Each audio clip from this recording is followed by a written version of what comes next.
जय हिंद मेरे प्यारे साथियों, स्वागत है आप सभी का हमारे यूट्यूब चैनल आरटीएस स्टडी पर। तो चलिए दोस्तों स्टार्ट करते हैं क्वेश्चन नंबर 1 से। तो हमारा पहला और इम्पोर्टेंट क्वेश्चन यह है कि भटकल बंदरगाह किस राज्य में स्थित है?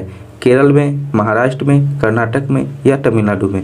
तो आप लोग इसका लाइव चैट में आंसर बताइएगा कि भटकल बंदरगाह किस राज्य में स्थित है। तो जिन्होंने ऑप्शन नंबर सी पे आंसर लगाया है कर्नाटक, उन सभी का सही उत्तर हो जाएगा। तो भटकल बंदरगाह कर्नाटक राज्य में स्थित है, ये आपको ध्यान रखना है दोस्तों। नेक्स्ट क्वेश्चन है 2 नंबर।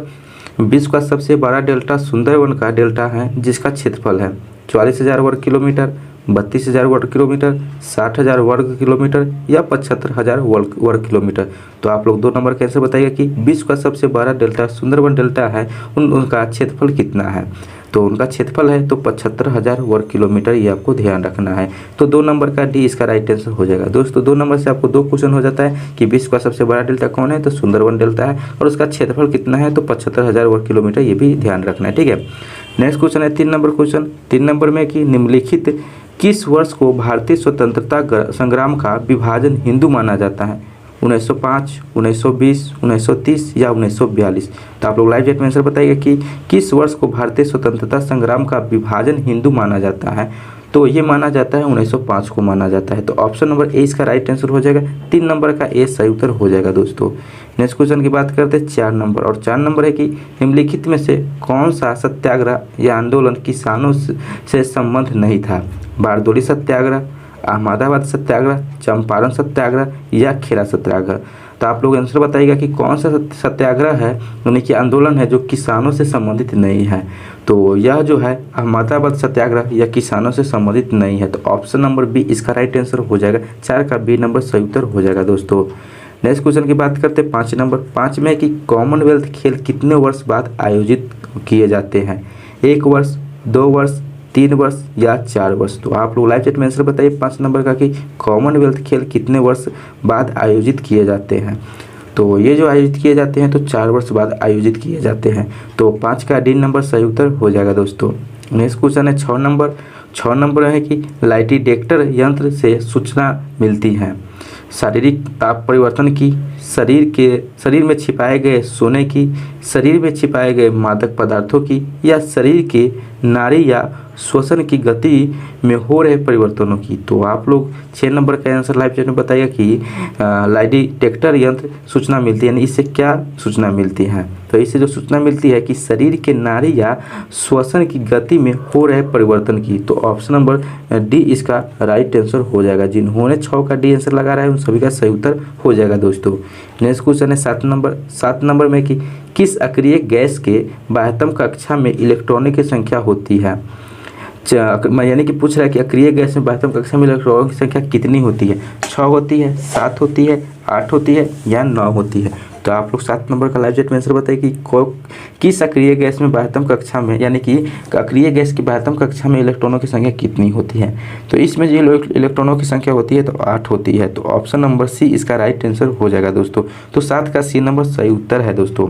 नेक्स्ट क्वेश्चन है 8 number. 8 number very very important question है कि मायोसिन प्रोटीन पाई जाती है बाल में, दूध में, पेशी में या मक्का में? तो आप लोग कमेंट में बताइए सर कि मायोसिन प्रोटीन पाई जाती है। तो ये जो पाई जाती है तो यह पेशी में पाई जाती है। ऑप्शन नंबर सी इसका राइट आंसर हो जाएगा 8 नंबर का। नेक्स्ट क्वेश्चन है 9 नंबर। 9 नंबर में कि परमाणु सिद्धांत के जन्मदाता है रदरफोर्ड, डाल्टन, चैडविक या बोर? तो आप लोग आंसर बताइए कि परमाणु सिद्धांत के जन्मदाता कौन है? तो इनका जन्मदाता है तो डाल्टन है। तो परमाणु सिद्धांत का जन्मदाता डाल्टन हो जाएगा, ठीक है। तो 9 का बी नंबर करेक्ट आंसर हो जाएगा। 10 नंबर है कि किस प्रस्ताव को सरकार के विरुद्ध निंदा प्रस्ताव माना जाता है? स्थगन प्रस्ताव, ध्यानाकर्षण प्रस्ताव, संशोधन प्रस्ताव या प्रतिस्थापन प्रस्ताव? तो आप लोग आंसर बताइएगा कि कौन से प्रस्ताव को सरकार के विरुद्ध निंदा प्रस्ताव माना जाता है? तो ये प्रस्ताव है स्थगन प्रस्ताव। तो ऑप्शन नंबर ए इसका राइट आंसर हो जाएगा स्थगन प्रस्ताव। तो 10 का ए नंबर करेक्ट आंसर हो जाएगा। 11 नंबर क्वेश्चन है यदि भारत के नियंत्रक महालेखा प्रशिक्षक पर कदाचार तथा असमर्थता का आरोप लगाया जाता है तो वह पद युक्त होगा? संसद के दोनों सदनों का संवेदन पर, राष्ट्रपति के हस्तक्षेप पर, केंद्रीय मंत्रिमंडल के द्वारा महाभियोग लगाने पर या सर्वोच्च न्यायालय के हस्तक्षेप पर?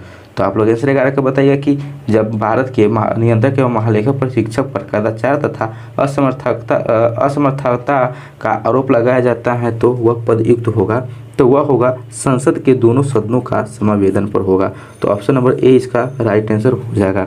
तो 11 का ए नंबर सही उत्तर हो जाएगा दोस्तों।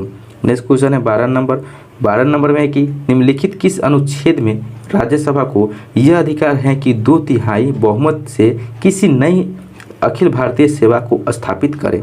अनुच्छेद 312, अनुच्छेद 315, अनुच्छेद 320, अनुच्छेद 322। तो आप लोग 12 का आंसर बताइएगा कि किस अनुच्छेद में राज्यसभा को यह अधिकार है कि 2/3 बहुमत से किसी नई अखिल भारतीय सेवा को स्थापित करे? तो वह संविधान है, तो वह अनुच्छेद है, तो अनुच्छेद ये 312 है। तो ऑप्शन नंबर ए इसका राइट आंसर हो जाएगा। तो 12 का ए नंबर करेक्ट आंसर हो जाएगा दोस्तों। नेक्स्ट क्वेश्चन 13 नंबर है कि निम्नलिखित में से किसका मूल संविधान में समावेश नहीं था? मूल कर्तव्य का, मौलिक अधिकार का, नीति निर्देशक तत्व का या नागरिकता का? तो आप लोग 13 का आंसर बताइएगा कि किस का मूल संविधान में समावेश नहीं था। तो इस ऑप्शन में से बताना है। तो यह जो मूल कर्तव्य है इसका मूल संविधान में समावेश नहीं था। तो ऑप्शन नंबर ए इसका राइट आंसर हो जाएगा। 13 का ए नंबर सही उत्तर हो जाएगा दोस्तों। नेक्स्ट क्वेश्चन है 14 नंबर। 14 में कि औरंगजेब की मृत्यु के उपरांत सर्वाधिक समय तक शासन करने वाला बादशाह कौन था? बहादुर शाह, फ़रुखसियर, बहादुर शाह जफर या मोहम्मद शाह? तो आप लोग 14 का आंसर बताइएगा कि औरंगजेब की मृत्यु के उपरांत सर्वाधिक समय तक शासन करने वाला बादशाह कौन था? तो ये था मोहम्मद शाह था। तो ऑप्शन नंबर डी इसका राइट आंसर हो जाएगा। 14 का डी नंबर करेक्ट आंसर हो जाएगा दोस्तों। नेक्स्ट है 15 नंबर क्वेश्चन। 15 नंबर क्वेश्चन पर आगे बढ़ने से पहले दोस्तों आप लोग को ये सेशन अच्छा लग रहा है तो आप लोग वीडियो को लाइक कर दीजिए, ठीक है। क्या करना है, लाइक कर देना है और साथ में चैनल को भी सब्सक्राइब कर देना है, ठीक है। तो चलिए पढ़ते 15 नंबर क्वेश्चन पे। तो 15 नंबर क्वेश्चन में कि मोहम्मद तुगलक ने किस वर्ष अपनी राजधानी दिल्ली से दौलताबाद परिवर्तित की? 1323 में, 1327 में, 1338 में या 1365 में? तो आप लोग आंसर बताइए कि मोहम्मद तुगलक ने किस वर्ष अपनी राजधानी दिल्ली से दौलताबाद परिवर्तित किया, यानी कि चेंज किया? तो ये किया तो 1327 ईस्वी में किया। तो ऑप्शन नंबर बी इसका राइट आंसर हो जाएगा। 15 का बी सही उत्तर हो जाएगा दोस्तों। 16 नंबर क्वेश्चन है वायडाडिल किस खनिज उत्पादन के लिए प्रसिद्ध है? कोयला के लिए, तांबा के लिए, लोहा के लिए या बॉक्साइट के लिए? तो आप लोग 16 का आंसर दीजिएगा कि वायडाडिल किस खनिज उत्पादन के लिए प्रसिद्ध है? तो ये है लोहा के लिए प्रसिद्ध है। तो ऑप्शन नंबर सी इसका राइट आंसर हो जाएगा लोहा, ठीक है। 16 का सी नंबर करेक्ट आंसर है। 17 नंबर क्वेश्चन है निम्नलिखित में से कौन सा कथन सही है? ऑप्शन नंबर ए में है कि रावतवटा परमाणु शक्ति केंद्र गुजरात, बी में है नरोरा परमाणु शक्ति केंद्र कर्नाटक, सी में है काकरापारा परमाणु शक्ति केंद्र राजस्थान, डी में उपयुक्त में से कोई नहीं। तो आप लोग 17 का आंसर बताइएगा कि इसमें से कौन सा गलत है, यानी कौन सा सही है वो बताना, इसमें सही बताना है। तो सही के लिए तो जो ऑप्शन नंबर ए में जो दे रखा है रावतवटा परमाणु शक्ति केंद्र गुजरात, ये भी आपको सही में दे रखा है। बी में नरोरा परमाणु शक्ति केंद्र कर्नाटक, ये भी आपको सही दे रखा है। सी में कि काकरापारा परमाणु शक्ति केंद्र राजस्थान, ये भी आपको सही दे रखा है। तो तीनों सही है, तो ये हो जाएगा उपयुक्त में से कोई नहीं। इसमें से पूछता है कौन सा कथन सही है, तो यानी कि इसमें से कौन सा कथन सही है, तो ये आपको उपयुक्त में से कोई नहीं हो जाएगा, ठीक है। तो 17 का डी नंबर सही उत्तर हो जाएगा।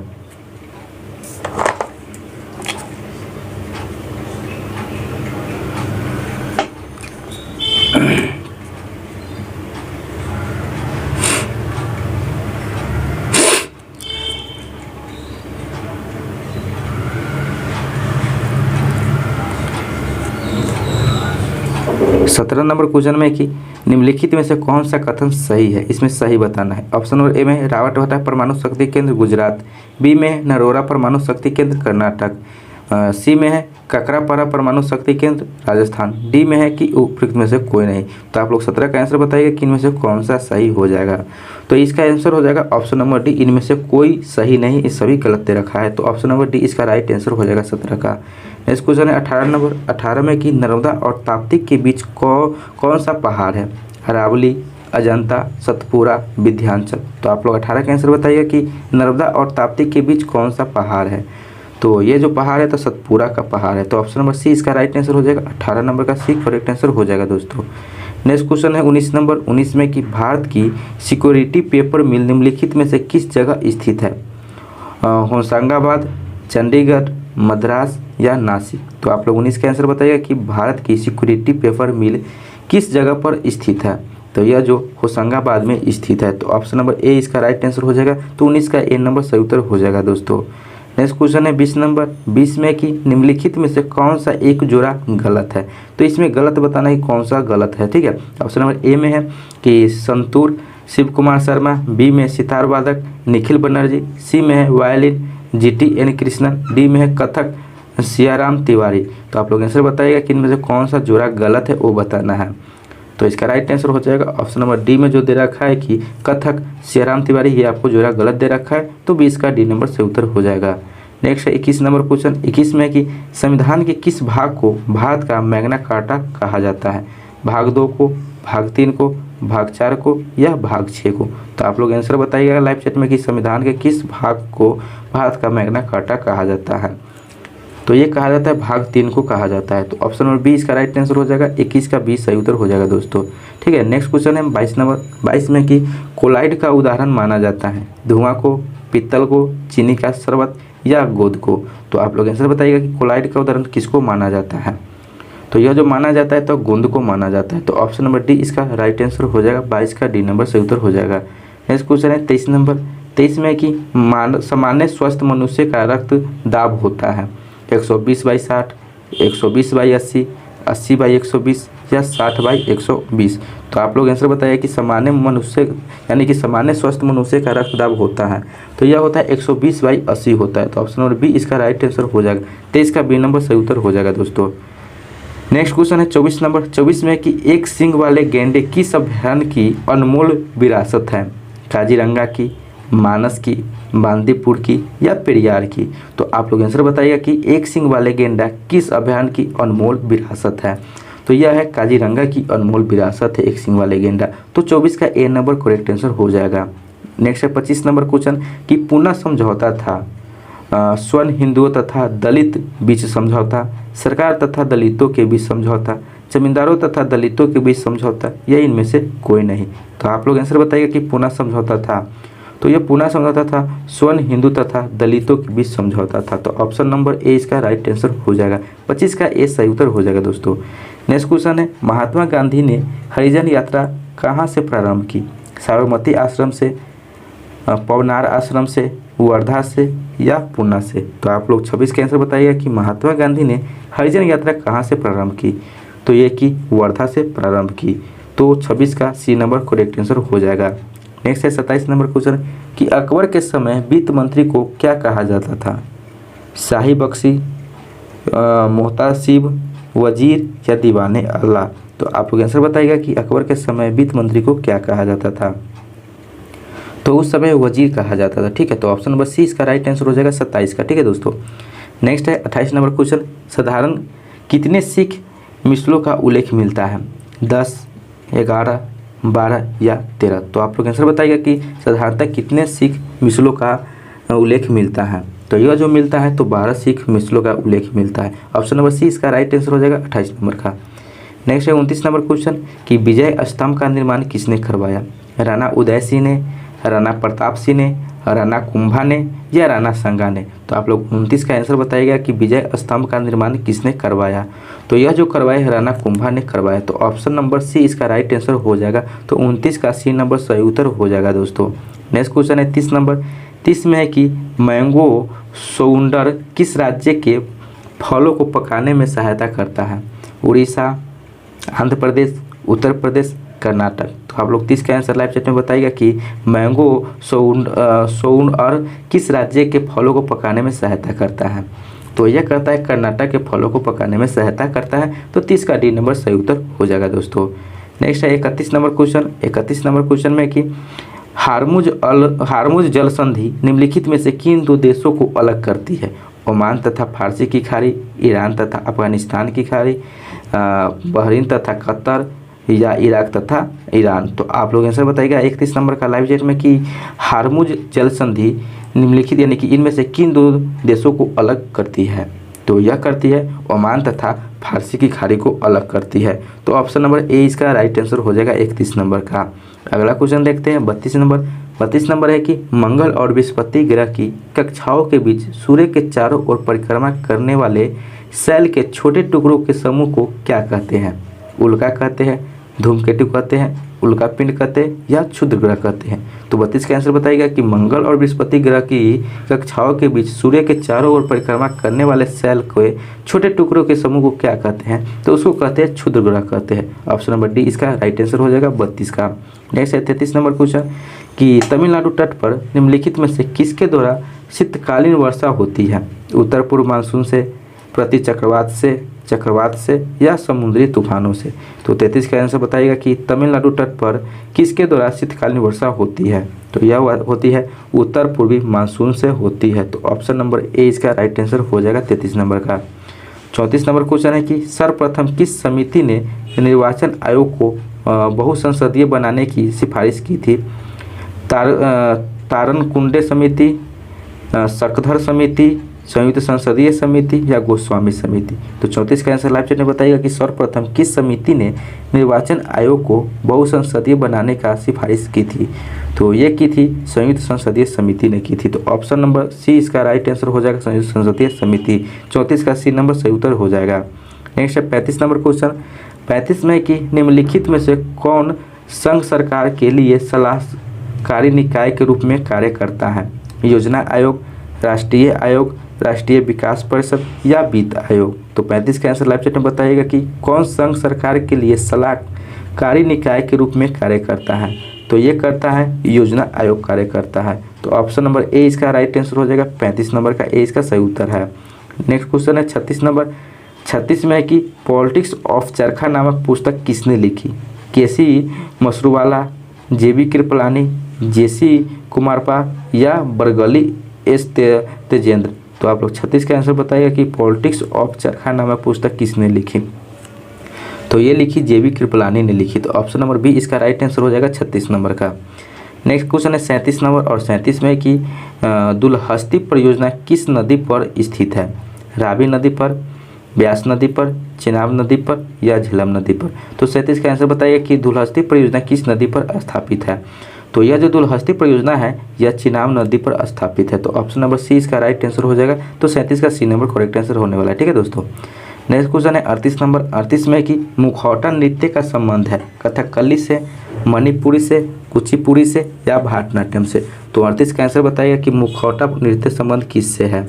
तो यह है कथकली से संबंधित है। तो ऑप्शन नंबर ए इसका राइट आंसर हो जाएगा, मुखौटा नृत्य का संबंध कथकली से है। नेक्स्ट क्वेश्चन है अगला 39 नंबर क्वेश्चन। 39 में कि रंगोली लोक शैली प्रचलित है उड़ीसा, महाराष्ट्र, पश्चिम बंगाल, आंध्र प्रदेश? तो आप लोग 39 का आंसर बताइएगा कि रंगोली लोक शैली प्रचलित है। तो ये प्रचलित है महाराष्ट्र में प्रचलित है। तो ऑप्शन नंबर आपको बी इसका राइट आंसर हो जाएगा महाराष्ट्र। तो 39 का बी नंबर सही उत्तर हो जाएगा दोस्तों।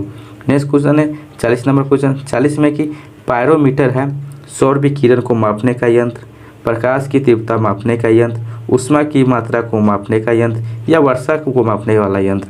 तो आप लोग आंसर बताइएगा कि पायरोमीटर से क्या मापा जाता है? तो पायरोमीटर से मापा जाता है सौर विकिरण को मापने वाला ये यंत्र है। ठीक है। तो ऑप्शन नंबर ए इसका राइट आंसर हो जाएगा। तो 40 का ए नंबर सही उत्तर हो जाएगा दोस्तों। नेक्स्ट क्वेश्चन है 41 नंबर। 41 की प्रसिद्ध बाघा बॉर्डर कहाँ स्थित है? अहमदाबाद, कश्मीर, अमृतसर या जयपुर? तो आप लोग 41 का आंसर बताइएगा कि प्रसिद्ध बाघा बॉर्डर कहाँ स्थित है? तो यह स्थित है तो अमृतसर में स्थित है। तो ऑप्शन नंबर सी इसका राइट आंसर हो जाएगा। 41 का सी नंबर करेक्ट आंसर रहने वाला है। नेक्स्ट क्वेश्चन है 42 नंबर। 42 में है कि इनमें से कौन गूगल के संस्थापकों में से एक है? JD young, Larry page, John com, mark Zuckerberg? तो आप लोग आंसर बताइए कि कौन जो है गूगल के संस्थापक है? तो गूगल के संस्थापक है लैरी पेज है। तो ऑप्शन नंबर बी इसका राइट आंसर हो जाएगा दोस्तों। तो 42 का बी नंबर सही आंसर रहने वाला है। नेक्स्ट क्वेश्चन की बात करते हैं 43 नंबर और 43 नंबर में कि रामचरितमानस किसने लिखी? तुलसीदास, वेदव्यास, वशिष्ठ या वाल्मीकि? तो रामचरितमानस किसने लिखी? आप लोग लाइव चैट में आंसर बताइए 43 नंबर का। तो रामचरितमानस जो लिखा गया तुलसीदास के द्वारा लिखा गया। तो ऑप्शन नंबर ए इसका करेक्ट आंसर हो जाएगा 43 नंबर का। नेक्स्ट क्वेश्चन है 44 नंबर। 44 में कि किस गुप्तकालीन शासक को कविराज कहा जाता है? समुद्रगुप्त, चंद्रगुप्त प्रथम, कुमारगुप्त या स्कंदगुप्त? तो 44 का आंसर आप लोग लाइव चैट में दीजिएगा कि किस गुप्तकालीन शासक को कविराज कहा जाता है? तो यह जो कहा जाता है तो समुद्रगुप्त को कविराज कहा जाता है। तो ऑप्शन नंबर ए इसका राइट आंसर हो जाएगा। 44 का ए सही उत्तर है। ठीक है दोस्तों, नेक्स्ट है 45 नंबर क्वेश्चन। 45 में है कि सुरक्षा प्रकोष्ठ की नीति संबंधित है वो वारेन हेस्टिंग्स से, लॉर्ड डलहौजी से, हेनरी लॉरेंस से या लॉर्ड हेस्टिंग्स से। तो आप लोग 45 का आंसर बताइएगा कि सुरक्षा प्रकोष्ठ की नीति संबंधित है। तो यह संबंधित है वारेन हेस्टिंग्स से संबंधित है। तो ऑप्शन नंबर ए इसका राइट आंसर हो जाएगा 45 का। ठीक है दोस्तों, अगला है 46 नंबर क्वेश्चन। 46 में है कि महात्मा गांधी ने भारत में अपना पहला जनभाषण कहाँ दिया था? मुंबई में, लखनऊ में, चंपारण में या वाराणसी में। तो 46 का आंसर आप लोग बताइएगा कि महात्मा गांधी ने भारत में अपना पहला जनभाषण कहाँ दिया था? तो यह जो दिया था वाराणसी में दिया था। तो ऑप्शन नंबर डी इसका राइट आंसर हो जाएगा। तो 46 का डी नंबर करेक्ट आंसर हो जाएगा दोस्तों। नेक्स्ट क्वेश्चन है 47 नंबर, और 47 नंबर में है कि भारत के विभाजन के समय माउंटबेटन योजना की सरकारी तौर पर घोषणा कब हुई थी? 4 जून 1947, 10 जून 1947, 3 जुलाई 1947 या 3 जून 1947। तो आप लोग 47 का आंसर बताइएगा लाइव चैट में कि भारत के विभाजन से संबंधित माउंटबेटन योजना की सरकारी तौर पर घोषणा कब हुई थी? तो यह जो घोषणा हुई थी तो यह 3 जून 1947 को घोषणा हुई थी। तो ऑप्शन नंबर डी इसका करेक्ट आंसर हो जाएगा। तो 47 का डी नंबर सही उत्तर है। नेक्स्ट है 48 नंबर क्वेश्चन। 48 में कि बोस्टन टी पार्टी की घटना कब हुआ था? 6 मार्च 1773, 16 सितंबर 1773, 15 अगस्त 1780 या 17 मार्च 1752। तो आप लोग 48 का आंसर बताइएगा कि बोस्टन टी पार्टी की घटना कब हुआ था? तो यह हुआ था 16 सितंबर 1773 को घटना हुआ था। तो ऑप्शन नंबर बी इसका करेक्ट आंसर हो जाएगा। 48 का बी नंबर सही उत्तर हो जाएगा दोस्तों। नेक्स्ट क्वेश्चन है 49 नंबर। 49 में कि भारतीय अर्थव्यवस्था के उदारीकरण का अग्रदूत किसको कहा जाता है? डॉक्टर मनमोहन सिंह को, पीवी नरसिम्हा राव को, डॉक्टर बिमल जलान को या पी चिदम्बरम को। तो आप 49 का आंसर बताइएगा कि भारतीय अर्थव्यवस्था के उदारीकरण का अग्रदूत किसको कहा जाता है? तो यह कहा जाता है डॉक्टर मनमोहन सिंह को कहा जाता है। तो 49 का ए नंबर करेक्ट आंसर हो जाएगा दोस्तों। नेक्स्ट क्वेश्चन की बात करते हैं 50 नंबर, और 50 नंबर दोस्तों आपको ये होमवर्क के रूप में क्वेश्चन दिया जा रहा है। तो क्वेश्चन है कि 1944 में गांधीवादी योजना को प्रतिपादित किया था एन.आर. सरकार ने, कस्तूरी भाई लाल ने, जयप्रकाश नारायण ने या श्रीमन नारायण अग्रवाल ने। तो आप लोग 50 का आंसर आप लोग कमेंट में बताइएगा कि 50 का आंसर क्या होगा। वीडियो अच्छा लगे तो वीडियो को लाइक कर दीजिएगा, दोस्तों को साथ भी शेयर कर दीजिएगा। चैनल पर पहली बार आए हैं और चैनल को सब्सक्राइब नहीं करते हैं तो, और चैनल को नहीं किए हैं तो चैनल को सब्सक्राइब करके बेल बटन प्रेस कर लीजिएगा ताकि आपको डेली वीडियो आपको मिल सके। तो चलिए दोस्तों, फिर मिलते हैं अगले वीडियो में अगले प्रैक्टिस के साथ। तब तक के लिए जय हिंद, जय भारत।